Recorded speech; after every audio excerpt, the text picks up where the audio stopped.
Welcome back. So continuation from the last class, and we'll continue the derivation of the governing equation for undamped free vibration. So in the last session, we derived that the undamped free vibration governing equation. The undamped free vibration governing equation given that it is a k into u of t plus m into u double dot of t is equal to 0. And this implies that where k is equal global stiffness matrix and u is u of t, that is nothing but the displacement is a function of time, plus m is equal, it is m is called as a global mass matrix u double dot and suffix u double dot of t. So that is nothing but acceleration is a function of the time, and that would be equal to 0 because it is a free vibration. That's why it is equal to the 0. So in the last class, if a displacement in the vibration field problem is a simple harmonic motion and it can be represented by a sinusoidal function of time, and it is given by u of t is equal u sine omega t, where omega is equal the natural frequency, and it is also defined as natural frequency is equal to the 2 into pi times f, where f is equal cycles per second. So from the displacement function, it is possible to derive the velocity that is called u dot of t. So the velocity can be defined as the displacement differentiate with respect to the time. So if you done the differentiation with respect to time, then you will get the velocity u dot of t is equal to the minus omega into u into cos omega t. Similarly, it is possible to get the acceleration from the displacement as well as velocity. And if you perform the differentiation of the velocity with respect to the time, then you will get the acceleration. So here the acceleration is termed as a u double dot. Here the double dot is there. U double dot of t will be equal to the minus of omega square into u into sine omega t, where u sine omega t in the simple harmonic motion, we assumed it as a displacement and it is a function of time. So therefore it is possible to write that the acceleration will be equal to minus omega square into u of t, and substitute this into the governing equation, that is the free vibration undamped governing equation. If you substitute that acceleration into the above equation, therefore it is possible to write that k into the displacement is a function of time, that is called u of t, plus m into u double dot t. So u double dot t is equal to, that can be possible to write that the u double dot t can be write as it is equal to the minus omega square u of t. From this one, you can take the common u of t. Therefore, it is possible to write the k minus omega square into m into u of t is equal to 0. So this is a simplified equation for the free vibration undamped case.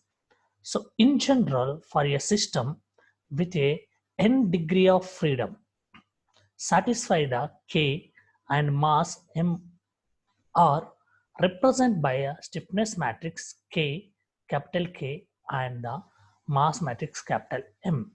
So it is possible to represent the above governing equation in a n degree of freedom. If the problem having n degree of freedom means that more than one, or it may be the two, or it may be the any number of degree of freedom.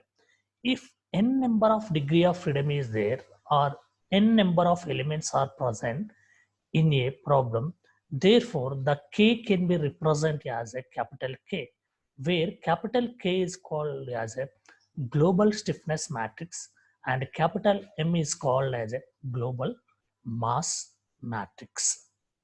So therefore, it is possible to write the above equation k minus omega square into capital M of u is equal to 0. So in this equation, the k is global stiffness matrix, omega is equal to natural frequency, capital M is equal to global mass matrix, and u is equal to global displacement matrix. That must be equal to the 0.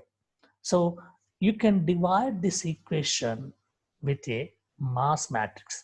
Therefore, it is possible to write that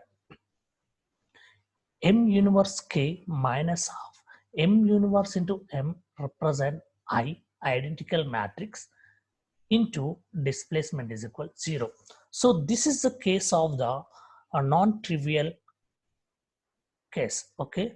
So here the capital M and capital K is called as a global stiffness as well as global mass matrix. Okay. So the global stiffness and global mass matrix can be obtained by assembling the each and every individual stiffness matrix as well as a mass matrix. So we saw that how to assemble the each and every individual matrix to get the global stiffness matrix in the previous units. In the same way, we are going to be calculate the global mass matrix.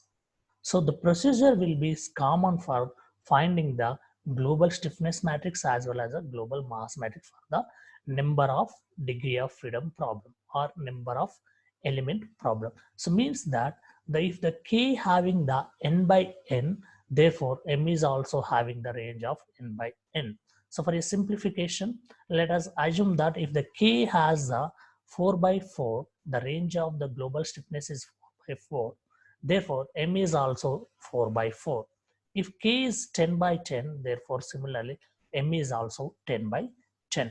So this is the way to define that generally if k having the n by n, therefore m is also having the n by n range.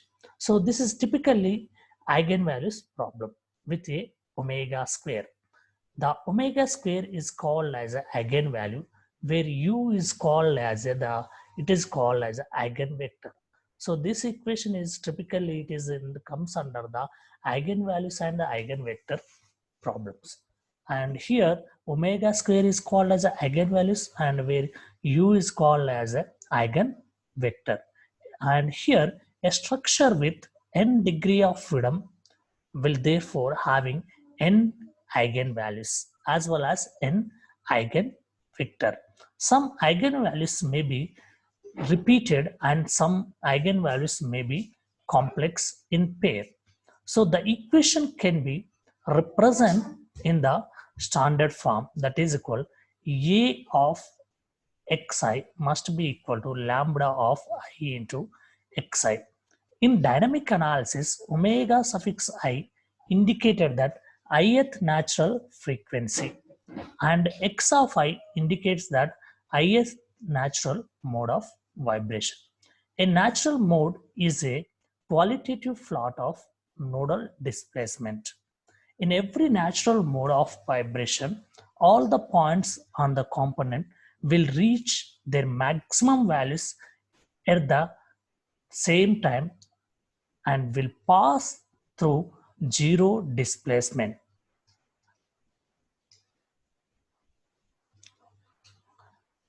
And all the points of the components will vibrate with the same frequency and their relative displacements are indicated by the components of the corresponding eigenvector.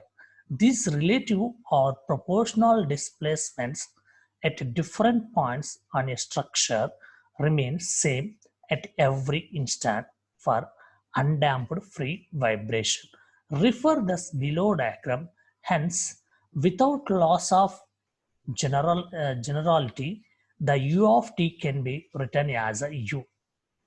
So here, if t is equal to t1, we'll get the function. If it is a simple harmonic motion, the function will get like this. If u is t is equal becomes the t2, therefore you're going to get the second curve. And if t gets maximum time, then you'll get the maximum curve. Since the the u is equal to 0, and it forms a trivial solution. It forms a trivial solution. The homogeneous system of equation a minus lambda I into u is equal to 0 gives a non-trivial solution in the eigenvalues and eigenvector problems. So in this case, it is possible to write that the a minus lambda I must be equal to the 0, or otherwise det of a minus lambda I is going to be 0. So det of a minus lambda I is equal to 0. So this is the case in the non-trivial solution, and this is the case of the eigenvalues and the eigenvectors problem. This expression is called characteristic equation, results in nth order polynomial in lambda and will therefore having n roots. For each lambda I, the corresponding eigenvector would be the u of I, can be obtained from the inhomogeneous equations represented by k minus lambda m into u is equal 0. The mode shapes represented by u of t gives a relative values of displacement in various degrees of freedom. It can also be represented as a of x is equal to x of a, or a can be written as m inverse of k.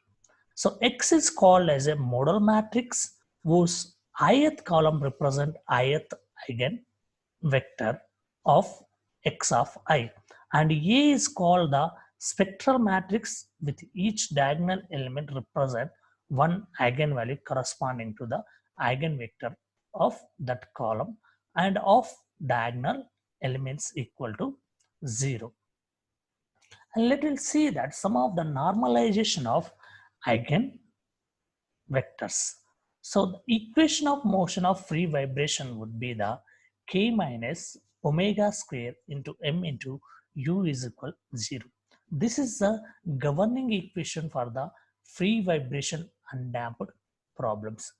And it is a system of homogeneous equation. So there is a right side is 0.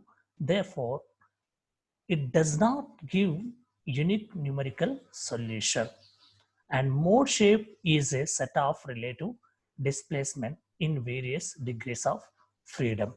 While the structure is vibrating in a particular frequency, it is expressed in normalized form by following one of the three normalization methods, and that are going to be explained here. The first one is the maximum value of any one component of the eigenvector is equated to 1, and so all other components will have a value less than or equal to 1. Then second method is the length of the vector is equal to 1 and values of all components are divided by the length of this vector, so that each component will have a value less than or equal to 1. And the third one method would be the eigenvectors are usually normalized so that u of I transpose into m into u of I must be equal to 0, and u of I transpose into k into u of I is equal to the lambda I. So where capital M and capital K would be called as it is a global mass matrix and a global stiffness matrix. To get the eigenvalues, we can use that u of I transpose into k into u of I is equal to lambda I. And for a positive definite symmetric stiffness matrix of size n by n, the eigenvalues are real and eigenvectors are orthogonal. So if it is orthogonal means, so we can say that the I is not equal to j, therefore u of I transpose into m into u of j must be equal to 0. And similarly, u of I transpose into k into u of j must be equal to 0. So if I is not equal to j. Thank you.